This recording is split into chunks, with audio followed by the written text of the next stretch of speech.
Hello guys, welcome to Pakistani real reaction. तो कैसे हैं आप सब? उम्मीद है आप सब बढ़िया होंगे और मजे में होंगे। मेरा नाम है मुबशर धावनी। हाइपरसोनिक मिसाइल का किया भारत ने पहला परीक्षण।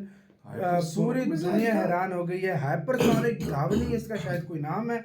भारत कितने तरह के हाइपरसोनिक पे काम कर रहा है, पहले देखते हैं, बाकी बातें करेंगे बाद में। साइड नॉलेज का वीडियो है तो स्टार्ट। दोस्तों, अमेरिका के साथ भारत की पार्टनरशिप डिफेंस के क्षेत्र में इतनी तेजी से आगे बढ़ी जो किसी ने भी सोचा नहीं होगा। भारत दुनिया के उन कुछ गिने चुने ऐसे देशों में से है जिस पर अमेरिका अपने सबसे एडवांस और महत्वपूर्ण कहे जाने वाले जेट इंजन टेक्नोलॉजी के लिए भी भरोसा करता है और अब इसी का इस्तेमाल करते हुए भारत डिफेंस एक्सपोर्ट के क्षेत्र में बड़ा कदम बढ़ाने के बारे में ऐलान कर चुका है। इसके बारे में आगे हम बात करेंगे। वहीं पर हमारी आज की दूसरी खबर में हाइपरसोनिक टेक्नोलॉजी के क्षेत्र में भारत की तरफ से हासिल की गई एक बेहद महत्वपूर्ण उपलब्धि के बारे में जानेंगे।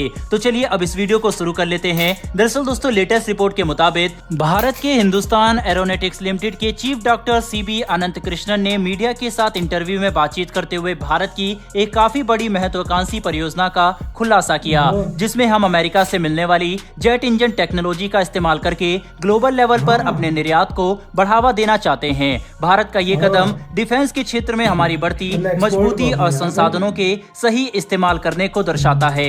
बता दें कि हमारे प्रधानमंत्री जब अमेरिका गए थे तभी दोनों देशों के बीच में जनरल इलेक्ट्रिक द्वारा बनाए जाने वाले F414 इंजन की ट्रांसफर ऑफ टेक्नोलॉजी और भारत में ही लोकल मैन्युफैक्चरिंग को लेकर डील पक्की की गई थी। इस इंजन का इस्तेमाल भारत अपने 3 एयरक्राफ्ट प्रोग्राम में करने वाला है। नाम लेकर कहें तो F414 इंजन का इस्तेमाल हम अपने तेजस मार्क 2, टेड BF और एमका मार्क 1 फाइटर विमान में करेंगे।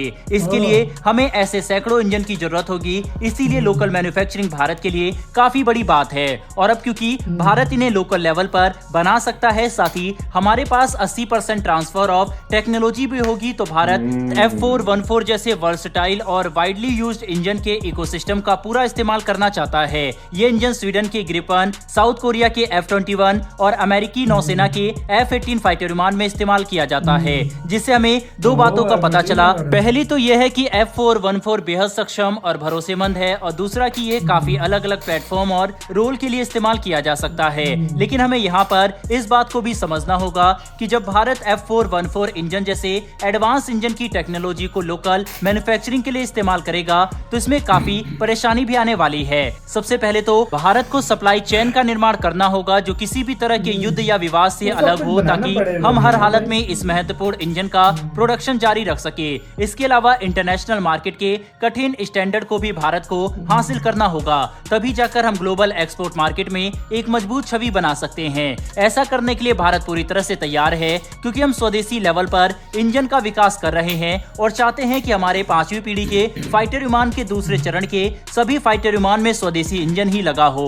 बाद में हम F414 जैसे इंजन को भी रिप्लेस करेंगे। तो आप अंदाजा लगा सकते हैं कि इंजन के मामले में भारत कितना ध्यान से काम कर रहा है, जिसे देखते हुए ये कहना बिल्कुल भी मुश्किल नहीं है कि आने वाले 5 से 10 सालों में हम इस क्षेत्र में भी 100% आत्मनिर्भर बन जाएंगे। और इसमें भारत की अमेरिका काफी ज्यादा मदद करने वाला है, जिसकी वजह से आगे चलकर भारत इनका दूसरे देशों में एक्सपोर्ट भी कर सकता है, और ये सच में काफी बड़ी बात है। बहरहाल दोस्तों, बढ़ते हमारी दूसरी खबर की तरफ। ये खबर भारत के हाइपरसोनिक ग्लाइड व्हीकल की तरफ से निकलकर सामने आ रही है, जिसमें भारत ने काफी बड़ी सफलता हासिल करते हुए प्रोजेक्ट ध्वनि की पहली उड़ान को सफल कर दिया है। ध्वनि भारत द्वारा विकसित किया जाने वाला एक नया हाइपरसोनिक ग्लाइडर व्हीकल है, जो हाइपरसोनिक टेक्नोलॉजी के क्षेत्र में सबसे एडवांस और शक्तिशाली वेव राइडर कॉन्फ़िगरेशन पर आधारित है। इसे विकसित करना ही भारत के लिए बड़ी उपलब्धि है। प्रोजेक्ट ध्वनि के तहत हम जिस हाइपरसोनिक व्हीकल का निर्माण कर रहे हैं, उसकी सबसे बड़ी काबिलियत इसमें लगा स्क्रैमजेट इंजन होगा, जो मौजूदा समय में काफी ज्यादा महत्वपूर्ण है, क्योंकि इसी इंजन का इस्तेमाल करके हम हाइपरसोनिक रफ्तार पर किसी व्हीकल को ज्यादा लंबे समय के लिए रख सकते हैं, वरना इस रफ्तार पर व्हीकल को मेंटेन करना लगभग नामुमकिन होगा। जिसकी वजह से प्रोजेक्ट ध्वनि की ये उड़ान भारत के हाइपरसोनिक प्रोग्राम में एक बड़ी जीत बताई जा रही है।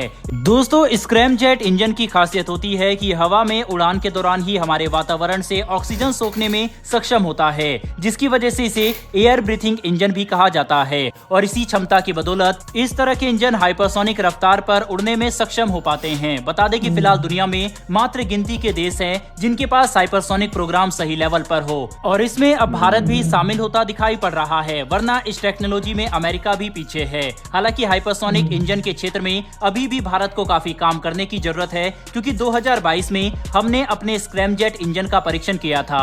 तब ये 23 सेकंड के लिए साउंड की रफ्तार से 6 गुना तेज उड़ान भरने में सफल हो सका था। लेकिन हमें इसकी ड्यूरेशन के साथ साथ भरोसेमंद होने के फैक्टर को भी बढ़ाने की जरूरत है, तभी जाकर इस तरह के मिसाइल असली दुनिया में कारगर बन सकेंगे और भारत हाइपरसोनिक मिसाइल एक्टिव करने वाले देशों की लीग में शामिल हो पाएगा। कुल मिलाकर दोस्तों, डिफेंस से जुड़ी ये दोनों ही खबर भारत के डिफेंस प्रोग्राम के लिए काफी ज्यादा महत्व रखती है। बहरहाल दोस्तों, इस वीडियो में इतना ही। अगर आपको ये इन्फॉर्मेशन और वीडियो पसंद आई हो तो वीडियो तो यार वीडियो खत्म, मतलब एक तो ब्रह्मोस की व्हीकल तैयार हो रही है और ये हो गई है। हाँ यार, वो ब्रह्मोस की भी वो ये लगता है और कोई मेरे ख्याल से बन रहा है यार, तो उसके लिए भी पहले क्योंकि हमने पिछले दिनों सुना था ब्रह्मोस का भी इन्होंने किया था ना कि वो रेडी होने वाली है। तो अब ये धोनी के लिए कह रहा है, मतलब भारत पता नहीं कौन सा आप आने वाले वक्त में आप भारत से 3-4 किस्म के आप देख सकते हो हाइपरसोनिक मिसाइल। क्योंकि जाहिर बात है रशिया ने भी 3 बनाए हुए, तो भारत भी 3-4 बनाएगा। मैं वही सोच रहा हूँ, ये टेक्नोलॉजी तो फिर इसका मतलब है अभी तक उससे मामले में यूएसए भी पीछे है और इंडिया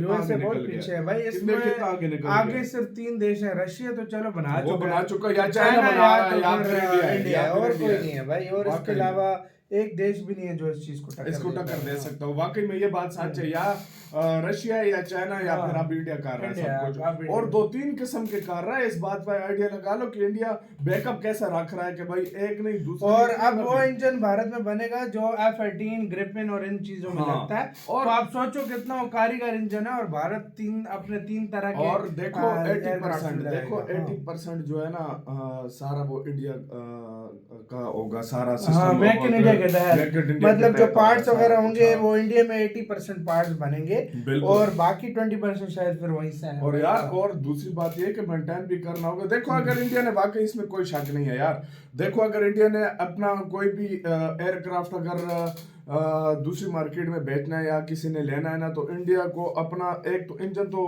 का मसला तो हल हो गया। इंडिया ने अपनी क्वालिटी के लिहाज से इंडिया अब बहुत आसानी से ये बेच सकेगा, क्योंकि अगर देखो इसमें कोई डाउट नहीं है, पूरी दुनिया में जितना कमाल का एयरक्राफ्ट इंडिया बनाता है, और इंडिया सॉरी कह रहा हूँ यूएसए बनाता है, और जितने कमाल के इंजन यूएसए के होते हैं शायद ही किसी देश के हो। तो यूएसए का जब इंजन लगेगा तो पूरी दुनिया की नजर उस पे होगी कि देखो इंजन अगर कमाल का हो ना, तो तकरीबन आपका 50-60% एयरक्राफ्ट समझो डन हो जाता है, 70% कह सकते हो डन होता है इसमें। जब खुद ही वो भी मजे की बात, ट्रांसफर टेक्नोलॉजी तो समझो भारत का एक भारत का अपना ही है ना, ट्रांसफर सारी टेक्नोलॉजी मिल जाएगी। भारत जितने मर्जी इंजन तैयार कर ले, कोई मतलब वो होता ही नहीं है। हाँ भाई, कोई प्रॉब्लम तो ये भारत को बहुत बड़ा एक फायदा है। आपके सारे मामले के ऊपर क्या कहना है, अपनी राय आप लोग कमेंट सेक्शन में अपना बहुत ज्यादा ख्याल रखिएगा। तो